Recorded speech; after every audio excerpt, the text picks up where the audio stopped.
Fast morning Madhya Pradesh Chhattisgarh में आप सभी का स्वागत है। मैं हूं आपके साथ पल्लवी राजपूत। खबरों की शुरुआत करते हैं विस्तार के साथ। कांग्रेस नेता राहुल गांधी ने प्रेस वार्ता कर देश की सरकार को कुछ सुझाव दिए। इसी दौरान उन्होंने कहा कि इस कोरोना संकट से निपटने के लिए केवल लॉकडाउन काफी नहीं है, तेजी से जांच करनी होगी। इसी बात पर मध्य प्रदेश के सीएम शिवराज सिंह चौहान ने राहुल गांधी पर पलटवार किया है और एक ट्वीट में उन्होंने लिखा कि लॉकडाउन कोविड-19 से निपटने का समाधान नहीं है। ऐसा कहकर राहुल जी हमारे कोरोना वॉरियर्स का अपमान कर रहे हैं। जरूरतमंदों की मदद करने में अपना योगदान दो, रणनीति और गतिशीलता को विशेषज्ञों के लिए छोड़ दो।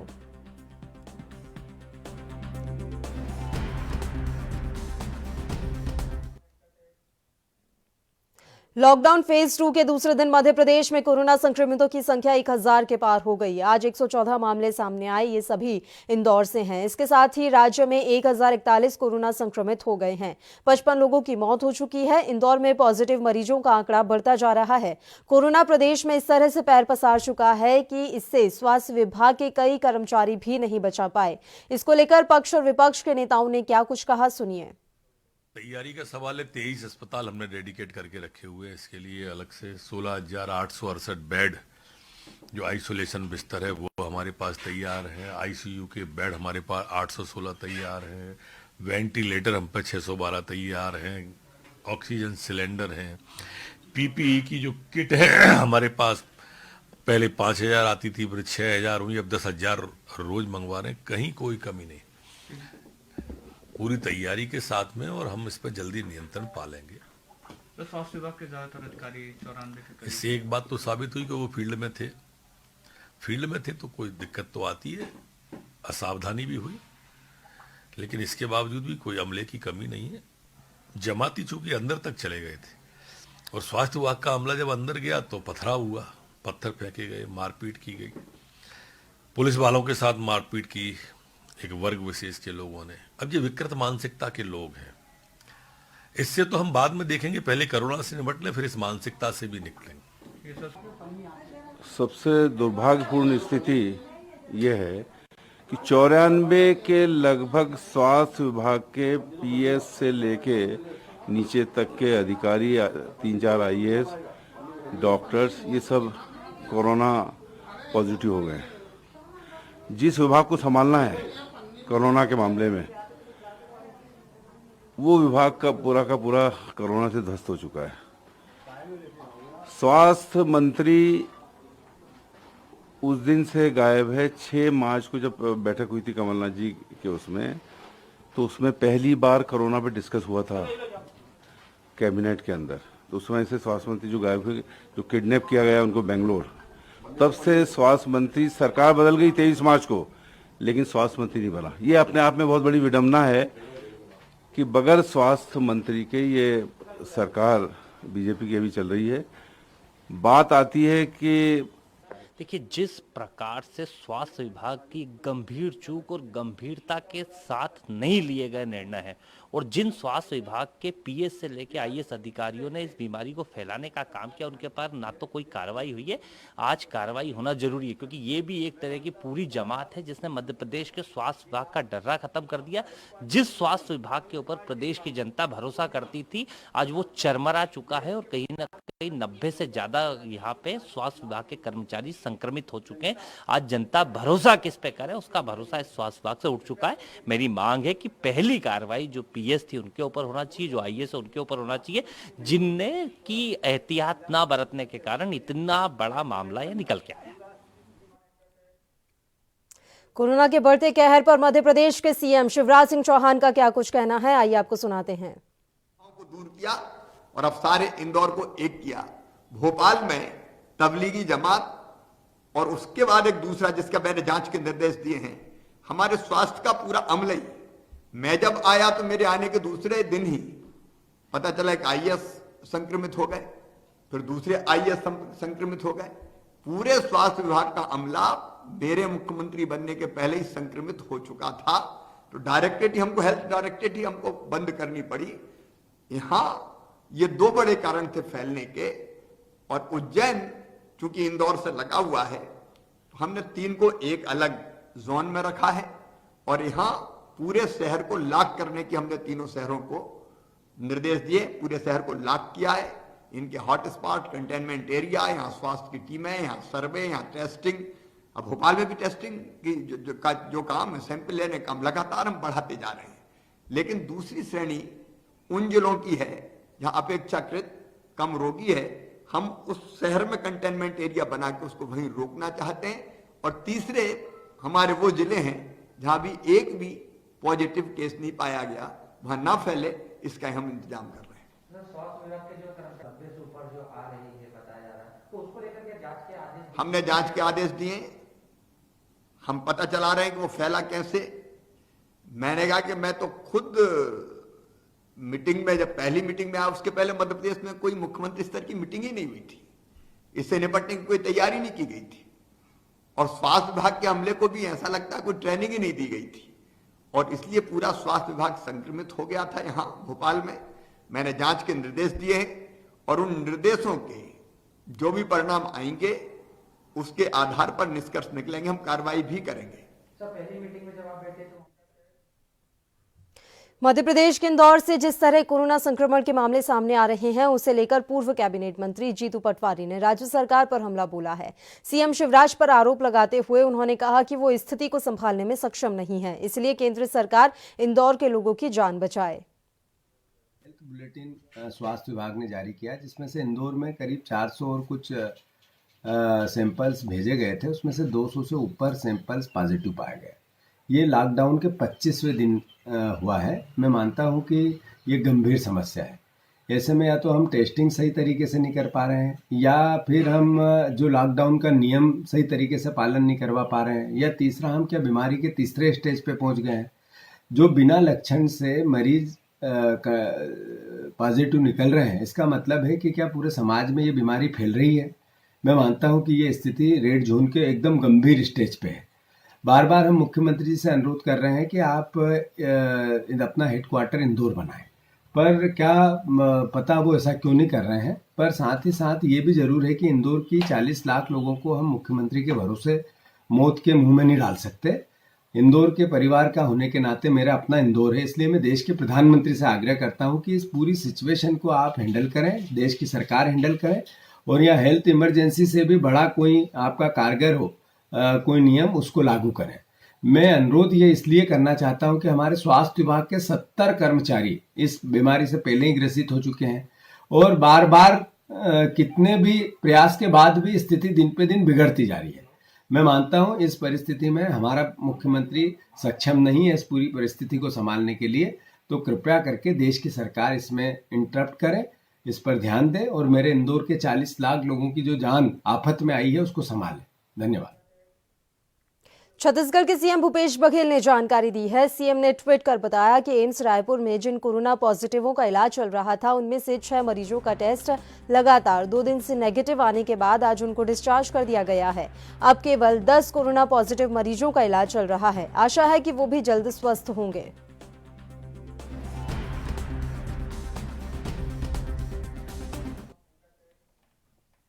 छत्तीसगढ़ कांग्रेस के अध्यक्ष मोहन मरकाम ने एक वीडियो संदेश जारी किया है, जिसमें वो प्रदेश के सक्षम लोगों से कोरोना संकट के समय मदद की अपील कर रहे हैं। इस समय संपूर्ण मानवता पर एक संकट आ पड़ा है। यह एक ऐसा संकट है जिसमें गरीब हो या अमीर, हर कोई अपने घर के अंदर रहने को मजबूर है। आज इस वीडियो के माध्यम से मैं आप सबसे अपील करना चाहता हूं कि इस विपदा के समय में प्रदेश के जो भी लोग सक्षम हैं, उन सबका मानवता की सेवा के रूप में यह कर्तव्य है कि इस संकट के समय में हम एकजुट रहे, जरूरतमंदों की मदद करें। इसलिए मैं आप सबसे निवेदन करता हूं कि अधिक से अधिक सहायता राशि मुख्यमंत्री सहायता कोष में जमा करें, और जो लोग सक्षम हैं उनसे भी ऐसा करने को कहें। आपके द्वारा दिया गया प्रत्येक दान कोरोना पर एक वार के रूप में सहायता करेगा। आपकी इस सहायता से हमारी स्वास्थ्य सेवाओं की जरूरत जैसे मास्क, दस्ताने, पीपीई किट, प्रत्येक जरूरतें भी पूरी करने में मदद मिलेगी। मुझे आशा ही नहीं पूर्ण विश्वास है कि आप सभी लोग इस मुहिम में अधिक से अधिक भाग लेंगे। आप सबको मैं अग्रिम धन्यवाद देता हूं। कोरोना हारेगा, देश जीतेगा। छत्तीसगढ़ के नेता प्रतिपक्ष धर्मलाल कौशिक के बयान पर कांग्रेस के मीडिया चेयरमैन शैलेश नितिन त्रिवेदी ने पलटवार किया है और सीएम बघेल को पत्र लिखे जाने पर पूछा कि कभी पीएम मोदी को क्यों नहीं लिखा पत्र। धान के 2500 रुपए दाम और समर्थन मूल्य के अंतर की राशि देने का प्रावधान राज्य सरकार के बजट में किया जा चुका है और ये राशि किसानों को जल्दी से जल्दी दी जाएगी। इसे लेकर भारतीय जनता पार्टी द्वारा की जा रही राजनीति बेहद दुखद है, चिंता का विषय है। धर्मलाल कौशिक जी यह बताएं कि 2014 में जब मोदी सरकार ने किसानों को बोनस देने में रोक लगाई थी, तब उन्होंने मोदी जी को पत्र क्यों नहीं लिखा था। जब कांग्रेस सरकार ने एक साल 2500 रुपए दाम दिया और दूसरे साल 2500 रुपए देने में मोदी सरकार ने रोक लगाई, तब मोदी जी को कोई पत्र एक भी भाजपा नेता ने क्यों नहीं लिखा। अब किसानों के झूठे हमदर्द बनकर भारतीय जनता पार्टी के नेता धान के अंतर की राशि को लेकर स्तरहीन राजनीति कर रहे हैं। इस कोरोना काल में स्तरहीन राजनीति कर रहे हैं। ये बेहद दुखद है, बेहद निंदनीय है। फिलहाल यहाँ रुकते हैं एक छोटे से ब्रेक के लिए, फौरन हाजिर होंगे।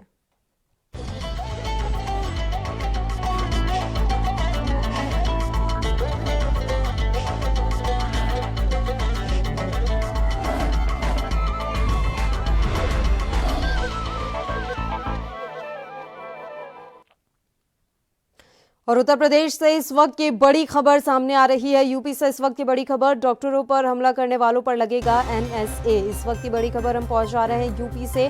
17 आरोपी गिरफ्तार हो चुके हैं। मुरादाबाद की यहां हम बात कर रहे हैं। स्वास्थ्य कर्मियों पर हमला किया गया था मुरादाबाद में और स्वास्थ्य कर्मियों को बचाने गई पुलिस टीम पर भी हमला किया गया था। इस वक्त की बड़ी खबर यूपी के मुरादाबाद से। इस पूरे मामले में 17 लोगों को गिरफ्तार कर लिया गया है और इन सभी आरोपियों पर एनएसए के तहत कार्रवाई होगी। मुरादाबाद में स्वास्थ्य कर्मियों पर हमला किया गया था। इस वक्त की बड़ी खबर उत्तर प्रदेश से एएनबी न्यूज आप तक पहुंचा रहा है। आपको बता दें कि इस मामले में 17 आरोपियों को गिरफ्तार किया गया है। डॉक्टरों पर हमला करने वाले इन 17 आरोपियों पर एनएसए के तहत कार्रवाई की जाएगी। स्वास्थ्य कर्मियों पर हमला किया गया था आरोपियों के द्वारा और साथ ही स्वास्थ्य कर्मियों को बचाने गई पुलिस टीम पर भी हमला किया गया था। पत्थरबाजी की गई थी इन टीमों पर। इसके बाद अब कार्रवाई की गई है। योगी आदित्यनाथ ने सख्त निर्देश दिए हैं कि इस मामले में जो भी दोषी हैं उन पर सख्त से सख्त कार्रवाई की जाए। इसी के तहत एनएसए के तहत अब इन लोगों पर आगे की कार्रवाई की जाएगी।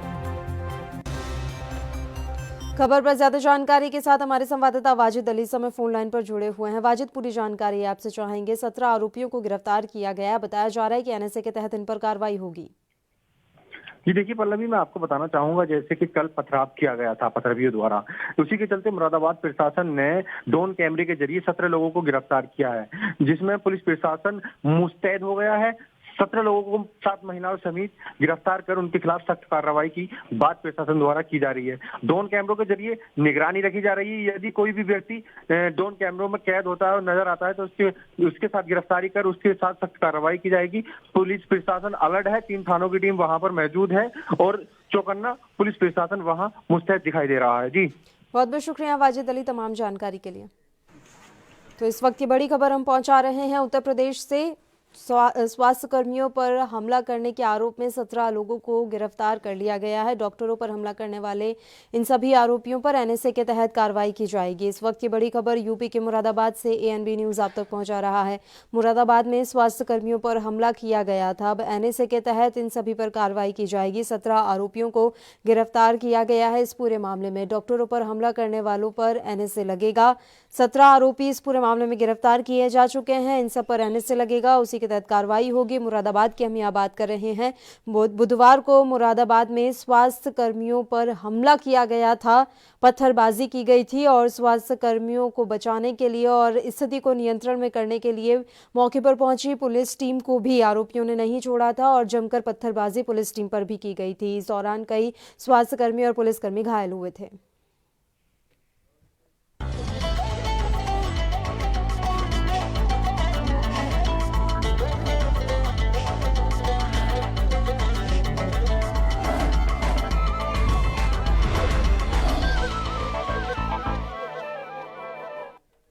ब्रेक के बाद एक बार फिर से आप सभी का स्वागत है। बढ़ते हैं खबरों की ओर। देश में कोरोना वायरस से सबसे ज्यादा प्रभावित जिलों में शामिल मध्य प्रदेश के इंदौर में इस महामारी का प्रकोप लगातार बढ़ रहा है। जिले में सुबह 110 नए मामले सामने आने के बाद इस महामारी के मरीजों की तादाद बढ़कर 696 पर पहुंच गई। इसके साथ ही मध्य प्रदेश में कोरोना मरीजों की संख्या बढ़कर 1090 हो गई है।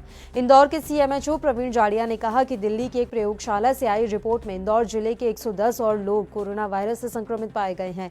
इसके बाद जिले में इस महामारी के मरीजों की तादाद 586 से बढ़कर 696 पर पहुंच गई।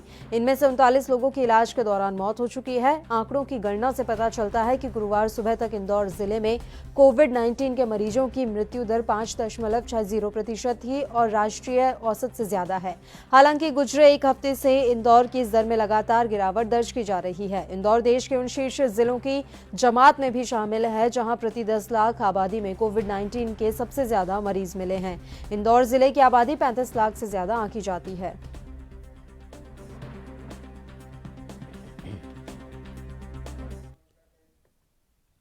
इंदौर शहर में कोरोना संक्रमित लोगों की संख्या लगातार बढ़ रही है। इसी बीच खजराना थाने के टीआई संतोष सिंह यादव में भी कोरोना की पुष्टि हुई है। खजराना थाने के टीआई यादव के कोरोना संक्रमित होने के बाद थाना स्टाफ भी सकते में आ गया। संतोष सिंह यादव पूरा एहतियात रखते थे, इसके बावजूद उनकी रिपोर्ट पॉजिटिव आना सबको हैरान कर रहा है। कुछ दिन पहले ही उनकी जांच हुई थी, जिसकी रिपोर्ट बुधवार शाम को आई। इंदौर के सीएमएचओ ने बताया कि उनके संपर्क में आने वाले सभी लोगों की जांच की जाएगी।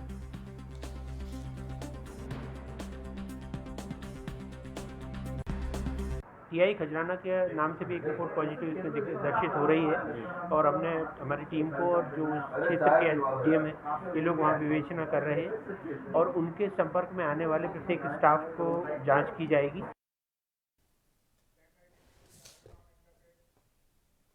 इंदौर में कोरोना वायरस बहुत तेजी से पांव पसार रहा है। ऐसे में शहर के क्वारंटीन केंद्र से 8 संक्रमित लोगों के भाग जाने की सूचना ने हड़कंप मचा दिया। हालांकि इनमें से 3 को पुलिस ने पकड़ लिया है, जबकि 5 की तलाश अभी भी की जा रही है। जानकारी के अनुसार इंदौर शहर में करीब 14 दिन पहले क्वींस पार्क में बनाए गए क्वारंटीन सेंटर में इन 8 लोगों को रखा गया था। बताया गया कि क्वींस पार्क क्वारंटीन सेंटर से दोपहर करीब 12 से 2 बजे के बीच में 8 लोग भाग गए। इनमें से 3 को पुलिस ने पकड़ लिया है, जबकि 5 अभी भी फरार हैं। जो 8 लोग भागे थे उनमें से 5 की कोरोना रिपोर्ट पॉजिटिव आई थी। इन सभी की तलाश जारी है। यह सभी लोग पीछे के दरवाजे से निकलकर भाग गए। ये वही लोग हैं जो पिछले दिनों रानीपुरा क्षेत्र से पकड़कर क्वारंटीन किए गए थे। ये जो एक क्वारंटाइन सेंटर है किंग्स पार्क, तो वहाँ से कुल जो 8 जो व्यक्ति क्वारंटाइन किए गए थे ये कोतवाली क्षेत्र के थे और उनको वहाँ पे क्वारंटाइन किया गया था। तो ये वहाँ से जो उनको जानकारी मिली कि वो पॉजिटिव आ गए हैं तो वो कुछ भयभीत हो गए, तो वो पीछे की दीवार वगैरह कूद के भाग गए थे। तो ये सूचना पे तुरंत वरिष्ठ अधिकारियों के निर्देश पे घेराबंदी की गई और समस्त जो थानों में मोर्चाबंदी की गई और इनकी तलाश की गई। तो इसमें से 3 जो व्यक्ति हैं उनको पकड़ने में सफलता मिली और ये तीनों जो पकड़े गए तीनों कोरोना पॉजिटिव हैं और काफ़ी बहादुरी से हमारे जवानों ने इनको नियंत्रण में लिया। अभी इनसे पूछताछ की जा रही है और इनका अग्रिम इलाज कराया जाएगा और अन्य जो हैं व्यक्ति उनकी तलाश की जा रही है। मध्य प्रदेश के खरगोन में कोरोना मरीजों की संख्या में इजाफा हुआ है। 14 नए कोरोना मरीज सामने आने के बाद यहां संक्रमितों की संख्या बढ़कर 31 हो गई है। नए कोरोना मरीजों के सामने आने के बाद प्रशासन और भी सख्त और सतर्क हो गया। बता दें कि जिले में अब तक 3 कोरोना मरीजों की मौत हो चुकी है, जबकि 2 लोग पूरी तरह से स्वस्थ हो गए हैं।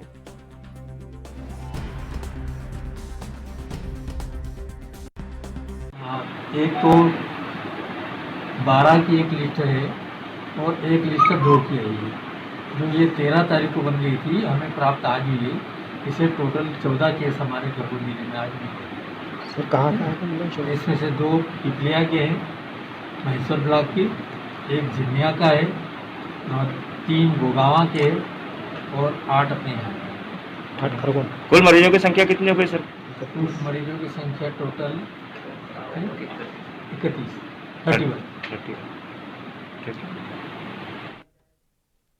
बालाघाट जिले में लॉकडाउन का पालन सुनिश्चित करने के लिए जिला प्रशासन जुटा हुआ है। पुलिस की टीम लगातार लोगों से अपील कर रही है कि घरों में रहें, जिसके चलते जिले में कोरोना का कोई मामला सामने नहीं आया, लेकिन फिर भी एहतियात बरती जा रही है।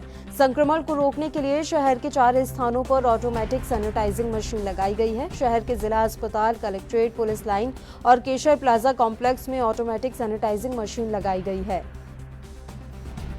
ये जो सैनिटाइजर मशीन बनाई गई है, इसमें हमारे बालाघाट जिले के डीएम श्री दीपक आर्य सर और एडीएम श्री राघवेंद्र सिंह सर और मैम जो है सीओ मैम रजनी मैम, इनके मार्गदर्शन में और साथ ही में हमारे सर हैं जिला पंचायत में रवि पालेवार सर और इंजीनियर राहुल मेसराम सर की मदद से हमने इस मशीन का स्ट्रक्चर डिज़ाइन किया गया है। और उसके बाद जो इसका कार पार्किंग का सेंसर है वो Brajesh Chaudhary sir, engineer Brajesh Chaudhary sir के द्वारा किया गया है।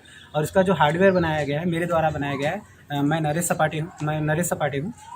और उसके बाद इस मशीन का यूज़ ये है कि आप इसके सामने से जब भी जाएंगे सेंसर के सामने से, वो सेंसर आपको सेंस करेगा और सैनिटाइज़र थोड़ी देर बाद स्टार्ट हो जाएगा और आपको 15 से 20 सेकंड तक सैनिटाइज करेगा, जिससे आपका अगर वायरस अगर आपके पास आपके बॉडी में या आपके कपड़े में इन्फेक्टेड है तो वो मर जाए। मध्य प्रदेश के बालाघाट जिला महाराष्ट्र और छत्तीसगढ़ की सीमा पर बसा हुआ है। इन दोनों राज्यों से बालाघाट जिले में आने के लिए 5 अंतर्राज्यीय बॉर्डर हैं, जिन्हें पूरी तरह सील कर दिया गया है ताकि कोई कोरोना संक्रमित व्यक्ति जिले में प्रवेश न कर पाए। इन्हीं में से एक सीमा के गांव कंजई में पूर्व मंत्री गौरीशंकर बिसेन ने कलेक्टर, एसपी और अन्य अधिकारियों के साथ पहुंचकर स्थिति का जायजा लिया। साथ ही छोटे मैदानी कोरोना योद्धा, आंगनबाड़ी कार्यकर्ताओं, एएनएम आदि को मास्क के अलावा एक मेडिकल किट वितरित किए, जो तेज गर्मी में बीमारी से बचने में मदद करती है। पूर्व मंत्री बिसेन ने बताया कि बालाघाट जिला फिलहाल कोरोना संक्रमण से मुक्त है और आगे भी यही स्थिति बनी रहेगी। इसके लिए जिले की सभी अंतर्राज्यीय सीमाएं सील कर दी गई हैं ताकि कोई संक्रमित व्यक्ति जिले में प्रवेश न कर सके। अन्य राज्यों से आने वाले लोगों की यही स्क्रीनिंग करके उन्हें 1 सप्ताह के लिए क्वारंटीन किया जा रहा है। बालाघाट जिले से दूसरे जिले में या दूसरे प्रांतों में जाने और आने के लिए लोग आग्रह न करें, उसका पूरा छानबीन होगा। कई लोग गलत जानकारी देकर के भी अनुमति चाहते। एक जानकारी ऐसी आई कि एक ने कहा मेरे पिताजी का स्वर्गवास हो गया, फिर उसका जब क्रॉस एग्जामिनेशन किए तो उसका पिताजी 4 साल पहले उसकी मृत्यु हो चुकी। तो झूठ बोल के भी लोग सर्टिफिकेट चाहेंगे, अनुमति चाहेंगे। हम जितना अंदर तक जाकर के चौकसी रखेंगे, निगरानी रखेंगे, बालाघाट को बचा ले पाएंगे। हम बालाघाट के लोग इस समय में काफ़ी सुरक्षित है, भगवान करे इसी तरह से कोरोना जब तक ये संकट से दूर नहीं होता, बालाघाट से पूरा मध्य प्रदेश इससे बचा रहे। और मैं चूँकि बालाघाट की बात कर रहा हूँ, बालाघाट जिला प्रशासन को और हमारा पुलिस प्रशासन, हमारा स्वास्थ्य विभाग के कर्मचारी, सफाई विभाग के कर्मचारी सब और हमारे प्रेस मीडिया के मित्र सभी लोग सकारात्मक भाव से एक दूसरे को कोऑपरेट करके चल रहे हैं। मध्य प्रदेश के भिंड शहर में लॉकडाउन के दौरान गरीब और जरूरतमंद लोगों को एसपी और अन्य अधिकारियों की उपस्थिति में पुलिस की ओर से भोजन के पैकेट वितरित किए गए। एसपी ने बताया कि जरूरतमंद लोगों और गरीब व्यक्तियों के परिजनों को भोजन के पैकेट प्रदान किए गए हैं। चंबल एडीजी डीपी गुप्ता और डीआईजी अशोक गोयल, भिंड पुलिस अधीक्षक नागेंद्र सिंह की ओर से गरीब असहाय लोगों में भोजन के पैकेट, सैनिटाइजर, मास्क और डिटॉल साबुन सोशल डिस्टेंस के दायरे में वितरित किए गए। जिले के देहात थाना प्रभारी शैलेंद्र सिंह कुशवाहा और कई पुलिस बल इस मौके पर मौजूद रहा।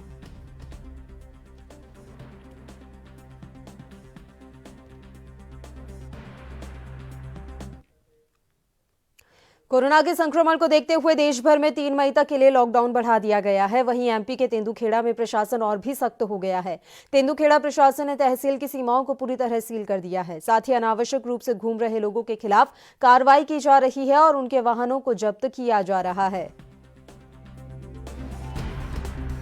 वैसे ही हम तत्काल एक्शन ले रहे हैं। पिछले दिनों में हमने जो कार्रवाई की है उनमें इंदौर के 13 लोगों की जानकारी जो पीपरवानी आने वाले थे उन्हें भी हमने वापस किया है। अभी कल ही हमने 8 लोगों को जो मंडीदीप से आए थे उनको वापस किया है। और अभी पिछले कुछ दिनों में सिमरिया पड़रिया जो हमारा थाना चित्रा गांव, वहाँ 11 लोगों के आने की सूचना थी, उन्हें भी रायसेन बॉर्डर में ही रोक के हमने वहाँ से वापस किया है। तो इस तरह इंदौर, भोपाल एवं अन्य जो हॉटस्पॉट एरिया हैं जिनमें कोरोना के संक्रमण के व्यक्ति अधिकतर पाए गए हैं, उन्हें जिले की सीमाओं में, थाना क्षेत्र की सीमाओं में रोकने से वंचित किया जा रहा है एवं उन्हें जहां से वो आए हैं वहां वापस किया जा रहा है। सर, कुछ मंचलों द्वारा जो गाड़ी चला रहे हैं नगर में, उनके ऊपर क्या कार्रवाई की जा रही है? जैसे ऐसे मंचले नजर आ रहे हैं जो बिना महत्वपूर्ण कार्य के या बिना आवश्यक कार्य के जो शहर में घूमते नजर आ।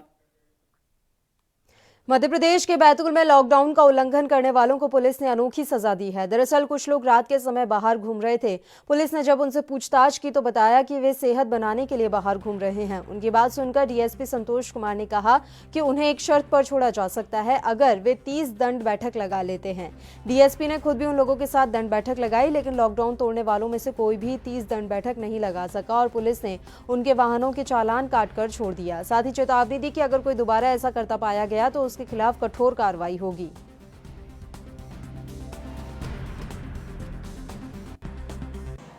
मेरा मानना है, और कानून जिस तरह से बना है तो हर चीज़ का अंतिम निर्णय अपराध दर्ज कर जाना ही नहीं है, व्यक्ति को सुधरने का मौका भी देना चाहिए। तो मैं रात में हम लोग भ्रमण पे थे तो 2-4 लोग मिले जो लॉकडाउन का उल्लंघन कर रहे थे। हमने पूछा कैसे यहाँ रात में घूम रहे हो, तो बोले फिटनेस बढ़ा रहे हैं हम। बोले हमारा पेट निकल आया है। तो मुझे लगा कि ये फिटनेस की बात कर रहे हैं तो इन्हें एक कोई अच्छी सज़ा दो जिससे इनकी फिटनेस भी बढ़े और इन्हें याद भी रहे। तो छोड़ने की बात तय हुई कि 30 दंड बैठक जो लगाएगा उसी को छोड़ा जाएगा। फिर हमने पूरे ग्राउंड में सोशल डिस्टेंसिंग का पालन करते हुए सभी को घेर घेर खड़ा किया। बीच में मैंने भी दंड बैठक लगाई, लेकिन हाल ये रहा कि कोई 5-10 से ज़्यादा नहीं लगा पाया। मैंने 30 दंड बैठक लगाई थी। फिर जब नहीं लगा पाए तो क्या? फिर नहीं लगा पाए तो सभी के, एक जिनकी वाहन का था, मोटरसाइकिल का था, उनके 1000 रुपए के चालान बनाए, उसके बाद उनको छोड़ दिया। मध्य प्रदेश के इंदौर में एक हाथीपुरा समाज की धर्मशाला के सामने गली में कोई शरारती तत्व 100, 200 और 500 के 20 से 25 नोट फेंक कर चला गया। सूचना मिलने पर एसडीएम रजनीश कसेरा और स्थानीय पुलिस मौके पर पहुंची और लोगों को आगाह किया कि कोई भी संदिग्ध अवस्था में पड़े नोटों को न छुए। बाद में पुलिस ने नोटों को सैनिटाइज कर अपने कब्जे में ले लिया है और मामले की आगे जांच कर रही है।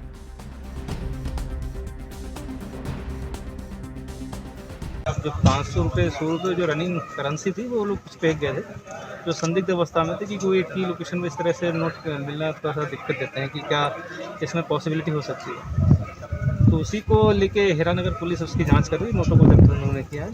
बाकी चीज़ें हम लोग यहाँ पर पूरा सैनिटाइज करा रहे हैं ताकि किसी प्रकार का कोई संक्रमण ना रहे। तो आरोपी पकड़ेंगे सर? ये जांच का विषय पुलिस देखेगी। हमारा संक्रमणित जो क्षेत्र है उसको हम संक्रमित होने से रोक रहे हैं, उसको सैनिटाइज करा रहे हैं।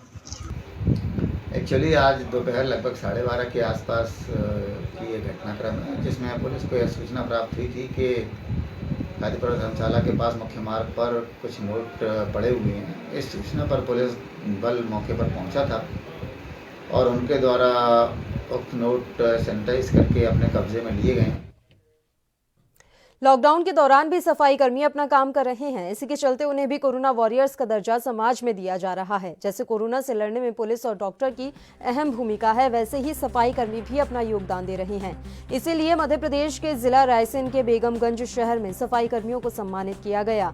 नगर के समाज सेवियों ने जोरदार स्वागत किया, मास्क बांटे और सैनिटाइजर से हाथ धुलवाए और मोहल्ले के सभी लोगों ने पुष्प वर्षा कर, ताली बजाकर सफाई कर्मचारियों का स्वागत किया।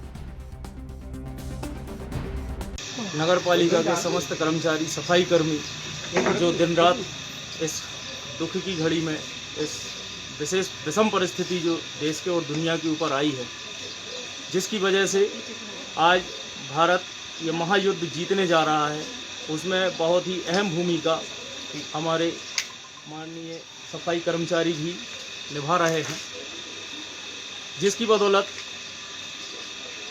हम सभी देशवासी इस महामारी से विजय हासिल करेंगे।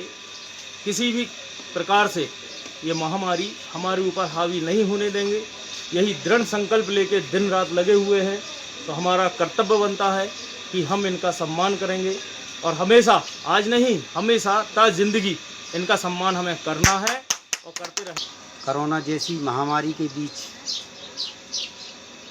हमारे नगर पालिका के जो कर्मचारी दिन रात एकजुट होकर अपनी स्वास्थ्य की चिंता न करते हुए और पूरे नगर को स्वच्छ बनाने में लगे हुए हैं और वो कड़ाई से मेहनत कर रहे हैं। उनके लिए मैं आज स्वागत करना चाह रहा था, इसलिए मैंने स्वागत रखा था। और उनको मैं बहुत बहुत धन्यवाद देता हूँ कि वो इस संकट की घड़ी में भी घर में नहीं बैठे हैं और पूरे नगर को स्वच्छ और साफ बनाने में अपना कड़ाई से मेहनत कर रहे हैं। और हमारे इस खास बुलेटिन में फिलहाल के लिए इतना ही। मुझे दीजिए इजाजत। देश प्रदेश के तमाम ताज़ा और अहम खबरों के लिए आप देखते रहिए ANB न्यूज़। नमस्कार।